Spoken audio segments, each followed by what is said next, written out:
Vamos a ocuparnos de lo que ha sido la reinhumación de los restos de los reyes de Aragón que han vuelto otra vez a su lugar o a uno de sus lugares de origen, que es San Juan de la Peña, justamente este pasado fin de semana. Y estas imágenes que van a ver a continuación pertenecen precisamente al momento de la reinhumación, que se dice fueron sacados de allí para llevar a cabo un estudio que ya está en parte finalizado.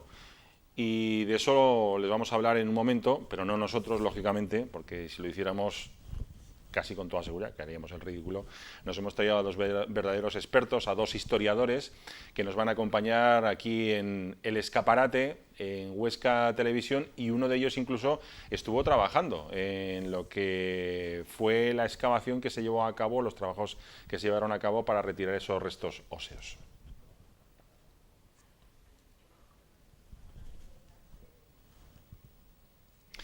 Y los invitados son Carlos Garcés. Hola, ¿qué tal, Carlos? Hola, ¿qué tal? Que estuviste allí, donde estábamos viendo, con menos canas y algo más joven. Sí, bastante más joven, porque todos sabemos que han tardado mucho en volver los restos de los reyes y de los demás miembros de la dinastía real a San Juan de la Peña, nada menos que 33 años, sí. Pues hace 33 años tú estabas allí, estabas como, ¿qué estabas, de becario, trabajando ya? ¿Qué hacías? No, aquí en Huesca había una situación muy especial. Los que estudiábamos en el colegio universitario había 3 años en la carrera de Filosofía y Letras, los 3 primeros se hacía aquí, luego ya en Zaragoza se cursaba la especialidad, que yo, entre otras cosas, hice Historia Medieval justamente como resultado de aquellas excavaciones como esta de San Juan de la Peña que hacíamos con profesores del colegio universitario.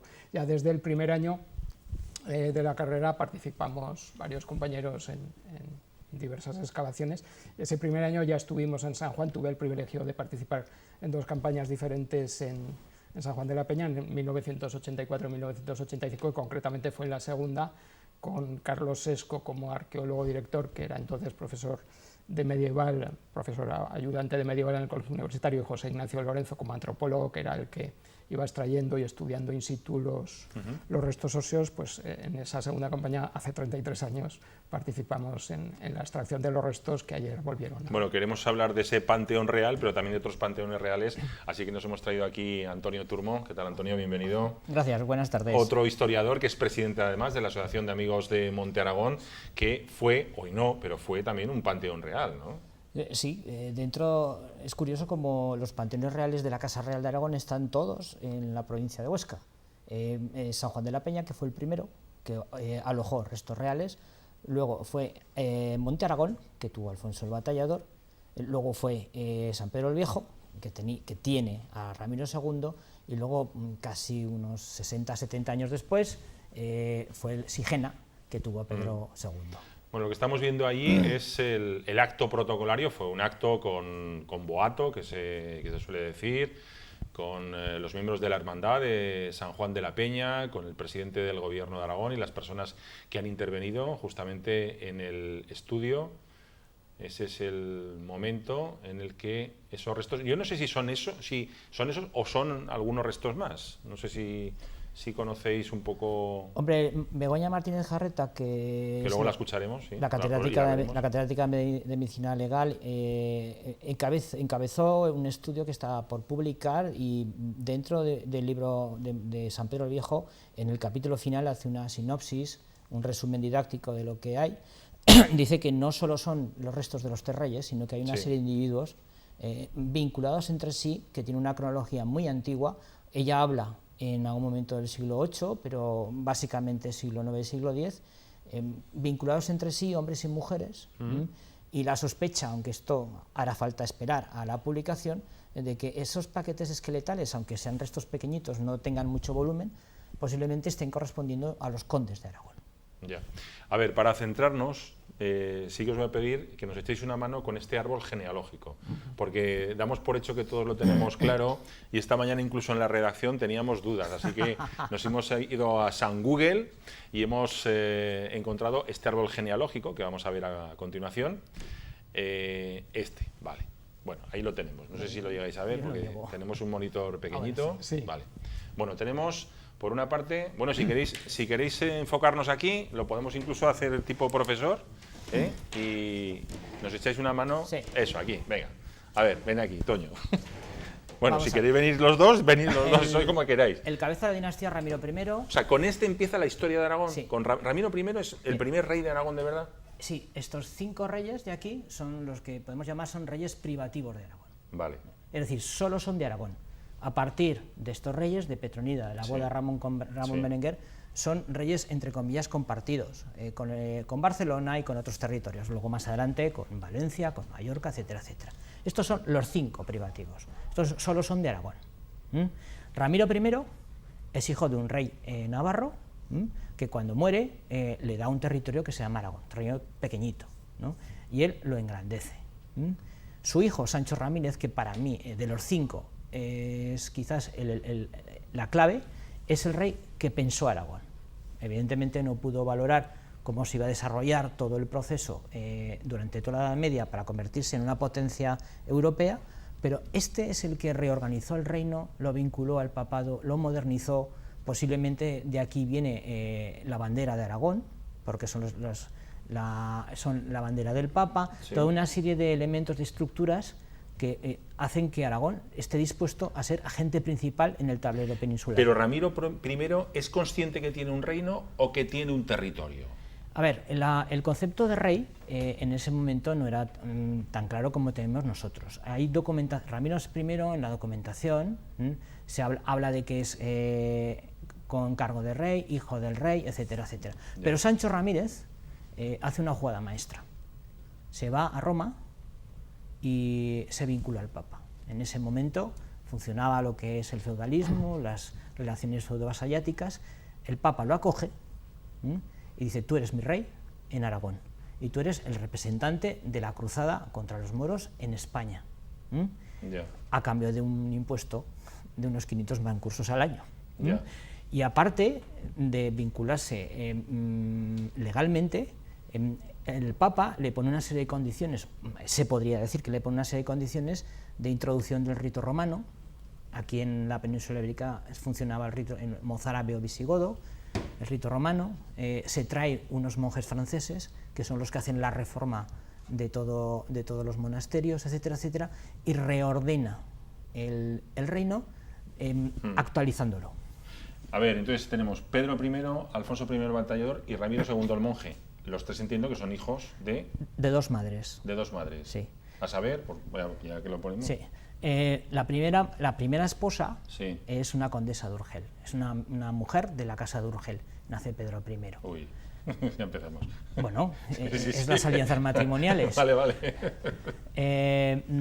Y los 2 hijos siguientes, Alfonso y Ramiro, son hijos de Constanza de Rosí. Constanza de Rosí era el hermano de un conde de Champaña, Eblo de Rosí, que estaba vinculado con el papado y de alguna manera el capitán de los ejércitos del papado. Vale. ¿Tanto Pedro como Alfonso como Ramiro el Monje son reyes? Sí. Es decir, reinan. Sí, a partir de Sancho Ramírez, hay dudas sobre Ramiro I, pero a partir de Sancho Ramírez... Está claro que tenemos y por esa vinculación con el papado, nadie duda de que son reyes. ¿Y por qué reinan los 3? ¿Van muriendo? Y se primero sucede uno al otro. Primero es Pedro I es el sucesor, que muere en 1104. Es una persona enferma. Incluso se piden en las iglesias oraciones por su salud, va a un balneario, no sabemos qué enfermedad tenía, no sabemos si los restos, el análisis nos va a decir qué enfermedad tenía, pero murió joven. Y le sucede su hermanastro, Alfonso I el Batallador, que es el que muere 30 años después de una batalla de Fraga. Vale, y entonces se queda Ramiro el Monje. Ramiro el Monje. Que es monje. Es monje. Pero que tiene hijos. A ver, esto hay que hilar muy fino. ¿Qué ha pasado ahí? Aquí con el testamento de Alfonso el Batallador se genera una situación muy comprometida porque deja un testamento alocado. En realidad deja el reino a las 3 órdenes militares de ese momento que estaban nacidas, ¿no? Eso no interesaba a nadie. Y hay una especie de conjura y al final buscan al único que quedaba de la familia, que es Ramiro II, que asume el papel de rey. Vale. Consigue casarse. ¿Pero sigue siendo monje o deja de ser monje? Bueno, el apelativo monje es porque era un religioso. Fue obispo. Fue obispo. Vale. Se casa de manera ilegal pero tiene una hija que es Petronila. Sí. Y en ese momento, luego cambió esto lo explica muy bien María Isabel La Peña, cambia el estatus, la consideración por parte del Vaticano, aunque el matrimonio no sea legítimo, el hijo sí que es legítimo. Vale. Y entonces, en el momento que nace Petronila, ya es puntería, a los 2 años la prometen con Ramón Berenguer. Y entonces Ramiro II se retira a San Pedro el Viejo. El poder real se distribuye en 2 grandes bloques, la honor y el principatus. La honor es la condición de rey, la que hace que los nobles se sometan por vasallaje. Y el principatus es el dominio efectivo del reino, que básicamente era guerrear.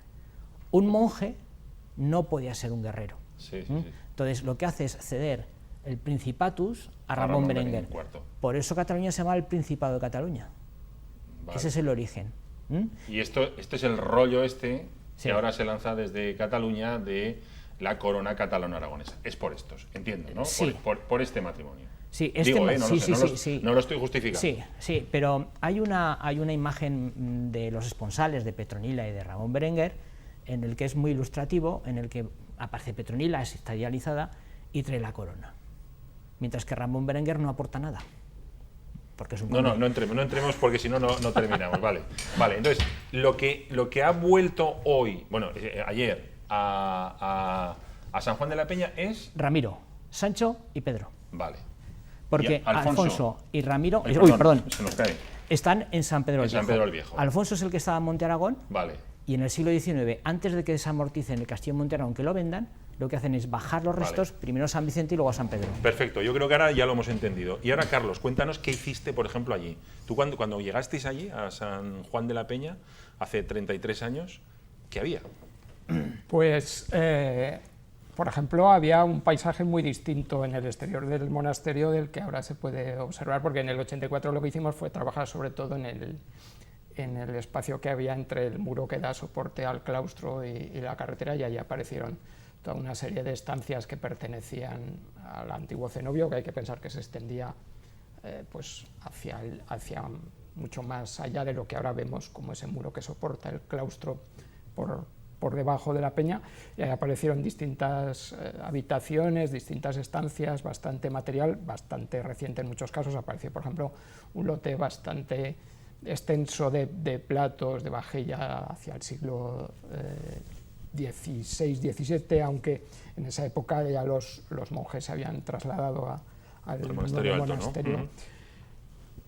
Trabajamos sobre todo en esa zona en el primer año, que éramos, yo tenía entonces, claro, 19 años, era el primer año, prácticamente a los 19 años recién cumplidos, el primer año de carrera, ese verano, y yo aprendí a picar y a paliar, aparte de a excavar en una excavación arqueológica allí, y además era muy impresionante porque en los estratos que estábamos sacando habían caído piedras del conglomerado de la peña a lo largo de cientos de inviernos. Entonces a veces metías el pico y te dejaba la muñeca, salías casi rebotado. Y aparte, era muy llamativo porque estaban los turistas allí preguntando. De todos modos, claro, casi. San Pedro el Viejo, de lo que hoy vemos a lo que debió ser, cuando te lo muestran, dicen que puede haber un cuarto, un quinto de lo que realmente hubo. Sí, claro. Fue un lugar enorme, mucho más grande. Y esos hallazgos lo ponían de manifiesto, pero de todas maneras hay grabados o ilustraciones de hace varios siglos que nos muestran un monasterio evidentemente mucho más extenso y muy distinto. Entre otras cosas, también las restauraciones del propio monasterio le han dado el aspecto que ahora tiene, porque una imagen paradigmática de San Juan de la Peña es la que ve cuando uno se acerca por la carretera y ve la peña y ya se ven los capiteles del claustro. Bueno, pues eso es obra de los restauradores. El muro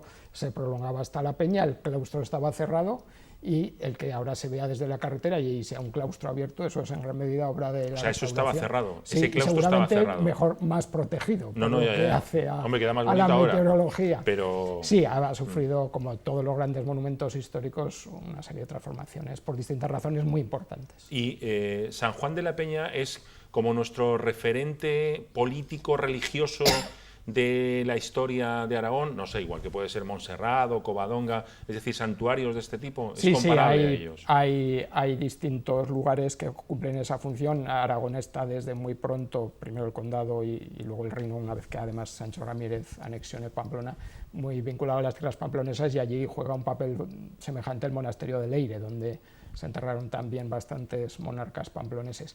En tierras de Sobrarbe y Ribagorza, otro monasterio que juega ese papel es San Victorián, y de hecho es otro de los panteones reales, aunque curiosamente cuando hablamos de panteones reales estamos hablando de los monarcas, personajes históricos realmente existentes que ayer fueron reinhumados. Hay que decir que en panteones reales aragoneses como San Juan de la Peña o San Victorián, durante muchos siglos se afirmó que estaban estos reyes, que estaban enterrados, pero también se afirmaba que había reyes inventados o apropiados. En San Juan de la Peña están, por ejemplo, en las inscripciones del panteón del siglo XVIII, se decía que estaba enterrado un rey que nunca existió, que es García Jiménez, el fabuloso primer rey de Sobrarbe, el que se conmemora en la morisma de Ainsa, que da origen además al árbol de Sobrarbe, que es el primer cuartel del... Yeah. Y en San Victorián se afirmaba que además del conde Gonzalo, el hermano de Ramiro I, se hallaba allí sepultado... Creo que tenemos otro árbol genealógico en el que sale lo que está diciendo Carlos. Íñigo Arista, que es el que a través de las leyendas que se le asignaban, da origen al segundo cuartel del escudo de Aragón, que es la cruz de Íñigo Arista. Bueno, en todo caso, este es el que más o menos venías a decir tú, creo, ¿no? Gonzalo, sí, rey de Sobrarbe y Ribagorza, García, rey de Pamplona. Déjame comentar que es casi un tema de actualidad, porque es muy curioso, los reyes que estabais mencionando antes, a todos se les pone uno o dos, Ramiro I, Ramiro II, pero sin embargo, por una razón muy curiosa, a Sancho Ramírez no lo llamamos Sancho I, lo llamamos Sancho Ramírez porque era hijo de Ramiro, Sancho Ramírez, hijo de Ramiro, desde ese punto de vista, y de hecho así firmaba en sus documentos. Pedro I, el rey que conquista Huesca, es Pedro Sánchez, como el presidente del gobierno que tenemos actualmente. En sus documentos aparece como Petrus Sanci, porque en esa época todavía no se usaba el dar numeración a los reyes, y en los documentos, igual que Sancho Ramírez, que es como aparecía en su documentación, Pedro I o Alfonso el Batallador son Pedro Sánchez y Alfonso Sánchez. Oye, solo una cosa, claro, nuestro reino realmente, Toño, proviene de Navarra. Sí. O sea, nuestros reyes provienen de un rey navarro, sí, pamplonés, ¿no? Previamente había una estirpe de origen carolingio, que no sabemos muy bien qué raíz tenía, que en principio eran funcionarios de Carlomagno, que gobernaron el condado de Aragón, y hay una condesa, Andregoto, la última condesa de Aragón, que se casa con el rey navarro en el 920, y por eso el territorio de Aragón entra en la influencia del rey de Navarra. Es decir, que previamente hay una dinastía condal que entronca con la dinastía de Navarra, y que en un momento determinado, estamos hablando de la muerte de Sancho el Mayor, se decide desgajar el reino. O sea que sí que somos de estirpe navarra, pero en la estirpe navarra también hay, entre comillas, valga la expresión, sangre aragonesa. Pues Carlos y Toño, gracias por acompañarnos.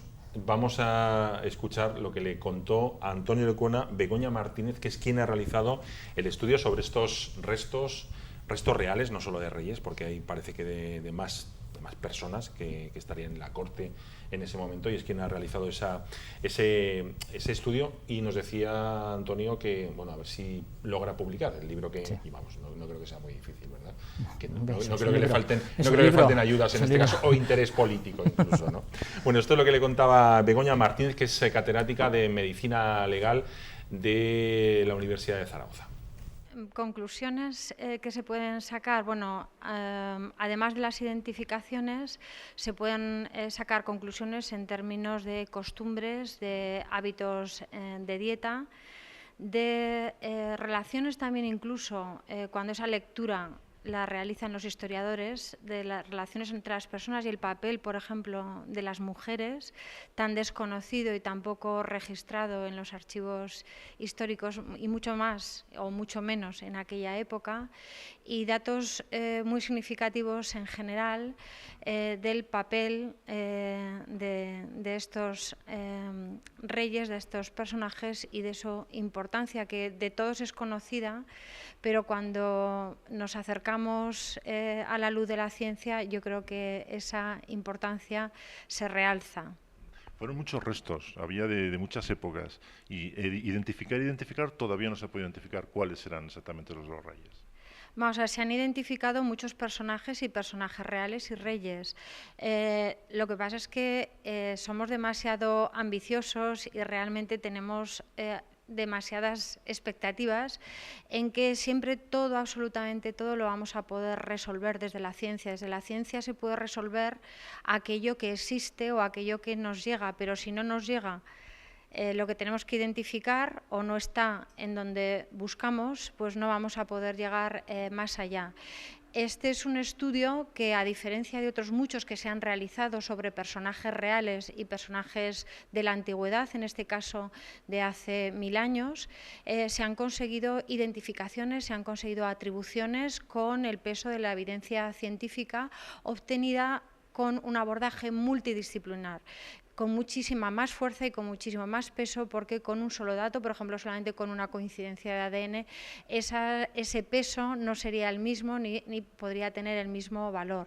Sin embargo, son tantos los personajes de valor histórico, tantos los individuos de la Casa Real que se inhumaron en esa primera etapa del linaje de Aragón, en el territorio aragonés, tantos los panteones, tanto el patrimonio, que lograr identificar a todos y cada uno creo que es un horizonte demasiado o excesivamente ambicioso. Ojalá lo logremos con este banco de muestras que se ha extendido en esta segunda etapa que ya iniciamos entre 2007 y 2011 y ahora se ha extendido. Precisamente lo que se quiere intentar es que ese reto, que ese objetivo tan excesivamente, entre comillas, ambicioso, pueda ser alcanzado. Hay que pensar de manera ambiciosa en ciencia para por lo menos avanzar. Igual no llegamos al 10, pero nos quedamos en el 8, y en ese sentido pensamos. Pero hay que ser también conservador, hay que ser también honesto y humilde y saber que no podemos llegar más allá de lo que hay. Entonces, esto ya no depende tampoco de nosotros. Finalmente, ¿qué tipo de técnicas se utilizan una vez tenemos unos huesos, unos restos del siglo IX, siglo X, siglo XI? ¿Cómo los identificamos? En este caso es hartamente complejo porque no tenemos descendientes vivos y entonces hay que recurrir a aproximaciones indirectas. Por ejemplo, una de las aproximaciones que fue muy positiva y rindió resultados en este estudio es el encontrar relaciones de parentesco entre esqueletos que forman un mismo grupo, podríamos decir correspondiente a los reyes y al grupo real, tanto en la data como en la dieta, y están relacionados genéticamente y están emparentados personajes que hay a cientos de kilómetros, a mucha distancia.